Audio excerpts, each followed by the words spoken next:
where are we going tomorrow? Madeline, where are we going tomorrow?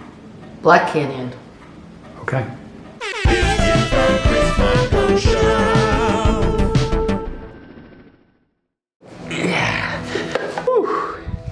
Hello and welcome to the official Black Canyon Ultras 100K race recap. Today is, hummingbird. What's up, guy? Today's episode has a very special sponsor as well, Band-Aid.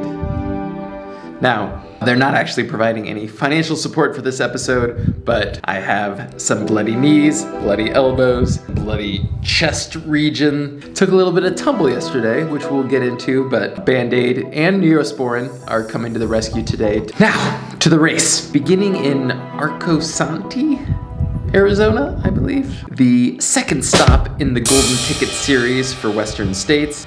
I was fortunate enough to secure my ticket at Bandera in early January, so the pressure was not on me. It did attract quite a talented field. 2 members of the Coconino Cowboys, Eric Senseman, Jared Hazen, 2 members of Solomon's team, Max King, Dakota Jones, 2 members of Nike Trail Elite, Matt Daniels and myself. In my opinion, one of the most talented 100K fields that has been assembled in the United States for quite some time. So, hit the road very early with the entire Mocko contingent. My brother surprised my dad the night before by showing up for his birthday week, but also to support his baby brother in his big race. An email was sent out about 4:45 saying that the course had been changed because of some concerns around flooding. Instead of the typical single track of the Black Canyon Trail, it's sticking to some fire roads, a bit of pavement, and instead of being a point-to-point from Arcosante all the way to New River, we'd actually be going 40 miles south, I believe, past the finish line, 11 miles back north, and then coming back again. Very different course than expected. Bandera also had a course change. Race directors, I apologize. If I'm showing up to your race, the likelihood that something's gonna go wrong is very high. Anyways, get to the start line. It's a muddy mess. There's been a lot of rain all week. We also were greeted by a little bit of snow and sleet, a bit unusual for Arizona. The last time I had run this race in 2016, it was definitely cold at the start line, but by the finish it was in the high 70s. My expectation going into the week was that it was gonna be hot, it was gonna be sunny, 100% exposure. On this day, it was cool throughout.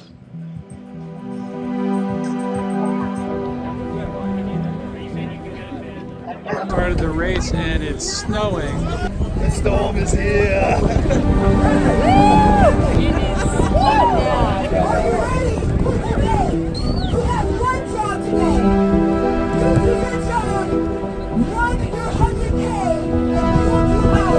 Five, 4, 3, 2, 1. Gun goes off. Immediately, the Cowboys jump to the front, setting a really hard tempo. I was probably running right around 7-minute pace. They were making at least half a minute on me per mile, so they were absolutely booking. Mocko Show is in the house! Let's go, running! Mocko Show!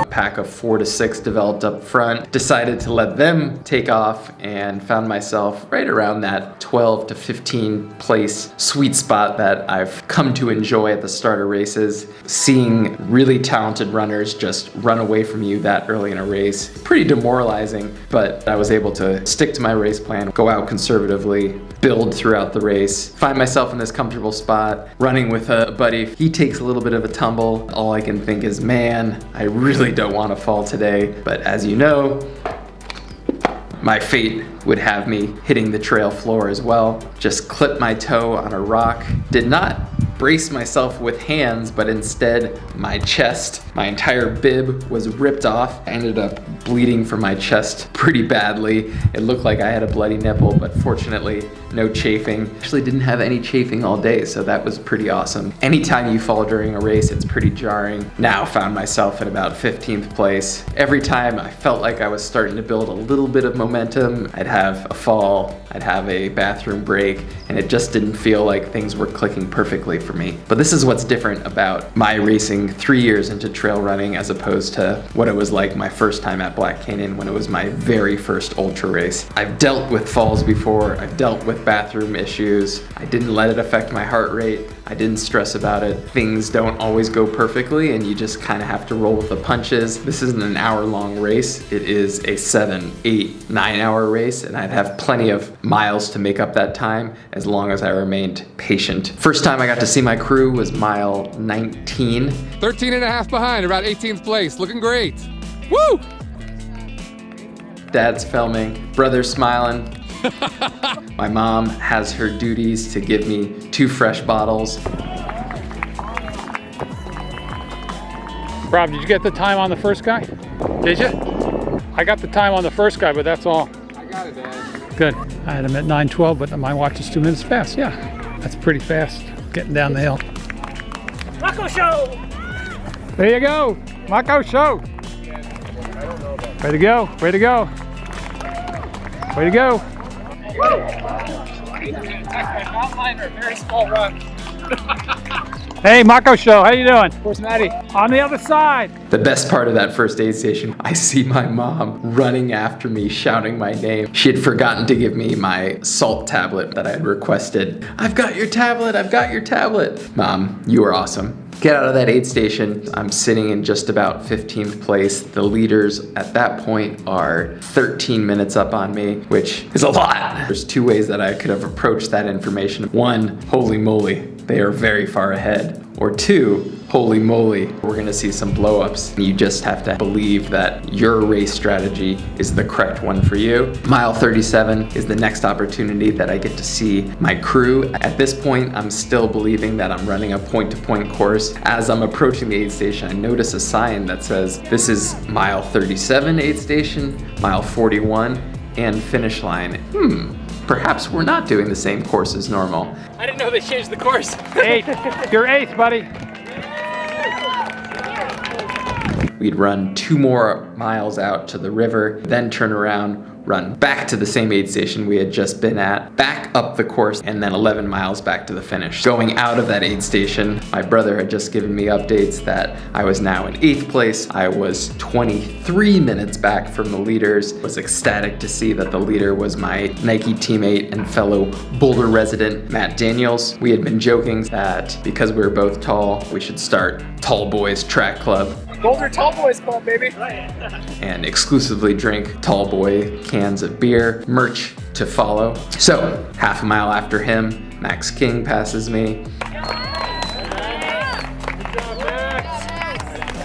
Half a mile after that, Jared and Senseman are running together. I was only 37 miles into the race. It's a little bit early to start seeing people break down, but just based on their body language, not all of them looked very happy. And the next 20 miles could be an interesting opportunity to catch up to the runners. Get to mile 41, see my family for the final time. Okay, I'm not gonna see you again? No! No. Okay. Go! Go! On you! I told my brother my goal would be to try to catch 3rd place. I know he did not believe me based on how big of a gap it was to the next runners, but there was an outside chance that I could make it happen if I continued to execute my plan. Leave that aid station for the final time, get some final words of encouragement from my brother. 5 or 6 minutes to the next person in front of you. How you feeling? Go for 3rd. Do it, buddy. See you soon. Scold him for filming in portrait mode. Dang it, I have except for these last 2 times. Then take off for the final 20 miles. Notice that 5th place is not too far off in the distance. I catch up to him pretty quickly. I'm now in 5th place. Soon after that, I catch up to Jared Hazen, who unfortunately was walking. The combination of the fast early pace plus the mud, there was a lot of mud in those early miles, took its toll on some of the athletes, and this is 100K. If you're fueling, your hydration isn't perfectly dialed in. Things can go wrong. Soon after that, I was surprised to find Max King, who was also suffering in a similar state. Obviously disappointing to see that he was having a hard day. Now I was in 3rd place and still had about 15 miles to go. Kept on pushing. Finally see Senseman coming back from the turnaround. He says something along the lines of, "Oh, you're gonna catch up to me really soon." It turns out by the time I get to the aid station and turn back around, has a 6 or 7 minute lead on me. I would have loved to have shared some miles with him. That was not in the cards for today. Started getting some updates that the lead was 2 to 3 minutes. Now we're talking 4 miles to go in the race. All I can think is I don't want to regret the way that I run this last couple of miles. I get to the top of the final climb. He is exactly 2 minutes up on you. There is something deep down inside of me reminding me of the Bandera race where I got passed in the last 2 miles. I didn't want to regret leaving anything out there. I took every turn very dangerously, narrowly missed a couple of run-ins with a couple cacti, just went for broke. You're so close, keep going. And in the final stretch of single track, finally caught a glimpse of Senseman for the first time. As soon as I caught him, I allowed him to give me one very sensual butt slap, but then took off, crossed that finish line, gave a couple fist pumps. I know, I'm wearing a different outfit today, but I had to come back for one quick update. For those who have followed the Mocko Show for some time, my dad has been at a couple of races now. First at the Pass Mountain 50K last November. He had an opportunity to film his son finishing first. Unfortunately, he was a little excited and missed getting out his camera. He had a second attempt at the Arizona Rock and Roll. He had yet another slight hiccup at the finish line. Black Canyon would be his 3rd crack at getting that finish line footage. My brother would also be there, camera in hand. Surely between the two of them we would have some excellent finish line footage. No. The closest we got was me bent over moments after finishing the race. Now, I know my dad is a little sensitive about his filming skills. He did a great job out there today, but as a bit of penance for his finish line kerfuffle, he did make it up to me immediately following the race. I was a little bit messy down in the nether regions after a couple of trailside emergencies. If there's any way for a father to demonstrate his love for his son, it is cleaning his 32-year-old son's butt in a very public parking lot. Happy birthday! Happy 70th birthday! Mocko Show! Mocko Show! Dad, I love you. Happy birthday. All right, no more of this touchy-feely stuff. Let's get back to the race recap.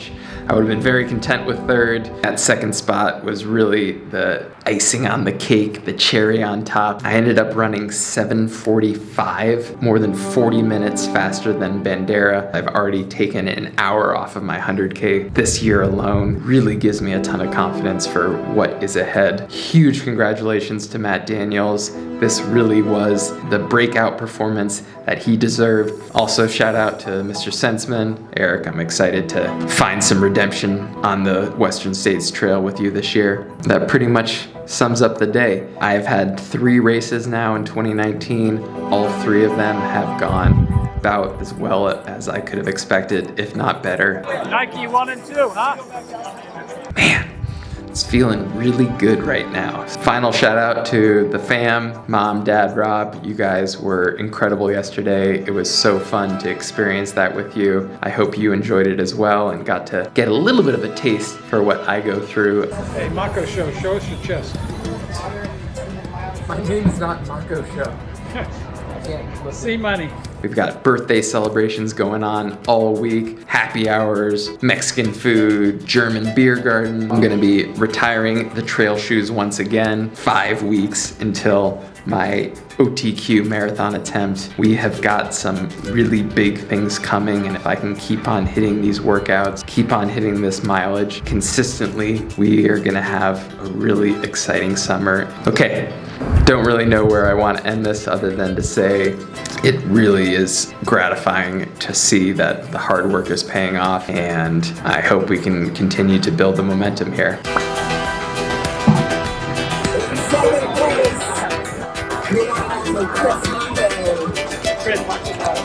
Hey, hey.